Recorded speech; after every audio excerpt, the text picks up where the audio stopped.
I think the biggest difference is that this is built to be a live service, which means that we are really focused on making the stable sort of platform to build upon. Everything in the game is built to be extendable, and we've had new types of balance.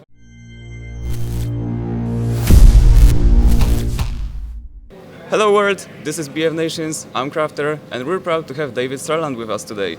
Before we get into the interview, could you give us a short explanation of your role and responsibilities at EA DICE?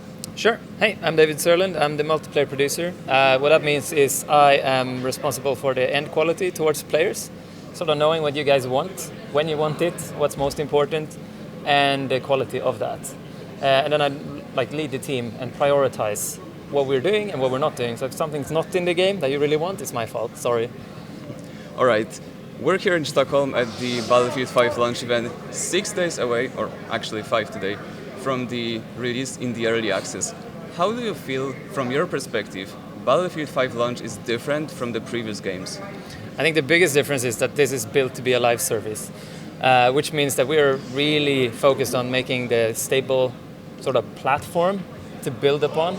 Everything in the game is built to be extendable, and we've had new types of balance. When it comes to gunplay, for instance, it's very much supposed to be extendable, but also add new types of gameplay. For instance, there's no burst weapons in the base package. That does not mean there will never be burst weapons. That just means that we have thought about it, but we didn't put it in the base one. It's also why we have assault rifles like the STG-44 in the base game, even though it's not from the early part of the war, because we needed assault rifles. That's a flavor of the game that we know we need to get right from a balance perspective. Yeah, that's understandable. Yeah. Battlefield 5 is advertised as the untold stories of World War II. There was quite a lot of those, in fact. How did the team decide which of those stories should be implemented to the game? I think in general that approach has helped us a lot. I think it helped us also to be able to focus on gameplay really coming first. So Narvik or Norway, for instance, is probably a location we would never go to otherwise. If we said, let's do the stuff that people expect, let's go to the D-Day beaches and so on from the launch package. Not saying we would never go to those or do similar things, but it really unlocked us doing more creative gameplay in general of the maps, and making sure we hit everyone's taste buds accordingly. Speaking of the maps, on Thursday we got another Battlefield 5 trailer. I think it was the 5th one? Yeah, there's been quite a few. Showcasing all of the maps we were getting at launch. Could you give us a brief explanation of how does the process of getting from the concept to final map look like in Battlefield 5? I mean, this is not different in Battlefield 5. This is the same in every Battlefield game of modern age, I would say. Initially, we had a video, what was that? Friday, 2 days ago, where we outlined some of this. But initially, it comes from a level designer's concept idea. And normally that is, I really would like to make a Rotterdam map. Rotterdam in World War II was interesting because no one's covered it. It's the unseen, right? Here's a bunch of pictures that I found online that sort of represents what Rotterdam could have looked like. And here's a very vague outline of the layout. And from that, we look at that as a group and say, yeah, that looks cool. Let's try that. And then we start iterating. And it's like, 200, 300 iterations before you have the final map. And it starts out with like a flat gray surface with sort of distances kind of put in. You try to find the flavor and experience of the map first, and you build from there. It's arduous. It takes a long time, especially to get to the visual quality that we have in the end. But I think the gameplay part is the key one, because normally what we find out is, our initial experience target was nice, but it probably changes. It changes several times, so you course correct. How do you strike the balance between the game being, at the same time, up to some point realistic, but at the same time fun to play? I think we go for plausible more than we do realistic. So is this a plausible explanation to how a rocket launcher could be fired and work? Yeah. Can you carry 3 of those and an assault rifle? No. But is it fun? Yeah. So fun wins and gameplay wins in that regards. We're a sandbox, first and foremost. Battlefield is a place to play in. And so if it enables more fun and more gameplay for a player without coming at the expense of others in that sandbox, it's probably something we want to do.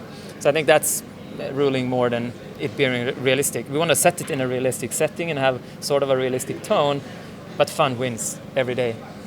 I'm sure there is a lot of players who heard the phrase rock, paper, scissors balance used by DICE developers.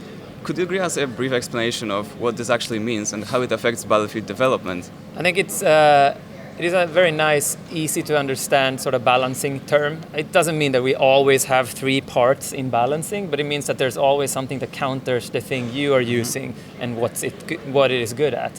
So for instance, a tank gets countered by a bomber plane. A bomber plane gets countered by someone with an AA rocket or an AA gun. An AA gun gets countered by a tank. And the circle is complete. And there's several of those, of course. And we always want to make sure that there's a counter to you, and in most cases more than one type. One primary maybe and one secondary. So that's sort of rock, paper, scissors balance. We've got the overview of the live service, Tides of War, that's what we will see in the first couple of months. How do you think this will be different from the premium? How will fans see the game develop over time throughout the live service? I think the biggest difference from premium is that in premium we are slotted in to make a certain number of maps, and maps is the biggest sort of content we ever build. It takes a very long time. It's a big commitment.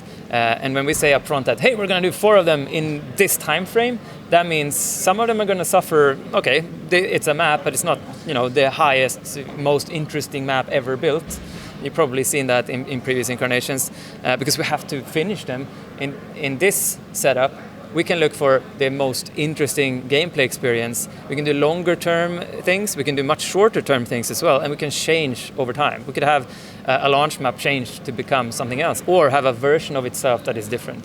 I think it unlocks us creatively, and I think all our young designers are very eager to get started on this. And we've already started a bunch of small efforts all over the range of, effort, if you will. Everything from super big to small in general. So I think it's a great thing. And given that we focused on making sure all our core systems and all our second to second and minute to minute things are tight and really good in this game, it's a perfect platform to do that on. Speaking of the live service, we're getting a new game mode. And speaking of the game modes, which one do you think will be the most successful one and most played in Battlefield 5, personally? I mean, at launch, Conquest will be that, for sure, especially since we're going back to our classical rule set.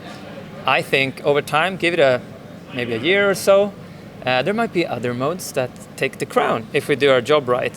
I think, given that we're adding back Rush and Squad Conquest, which is essentially similar experience to Rush if you're a generation older and play BF2, I think we were looking for extending the player base, and if we find an audience that's big enough that likes Rush, for instance, we'll of course bolster that and make them able to play this game in that experience, not only the mainstream ones, which is what we're shipping with. You have Breakthrough, which is essentially mainstream version of Rush. It's 64 players, it sorta has the push and it's linear, but it doesn't have all the components that make something like Rush great, for instance.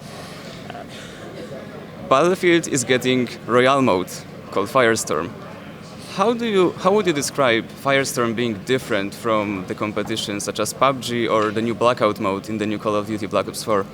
I can't go into all the details, but in general, Battlefield has a bunch of pillars that we want to hit when we do anything, any experience of any kind.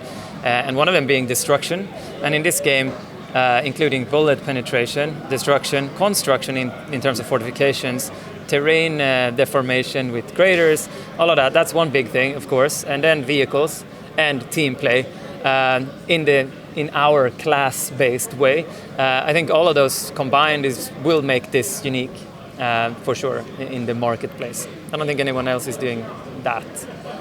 I'm sure there is a lot of players out there waiting for more information.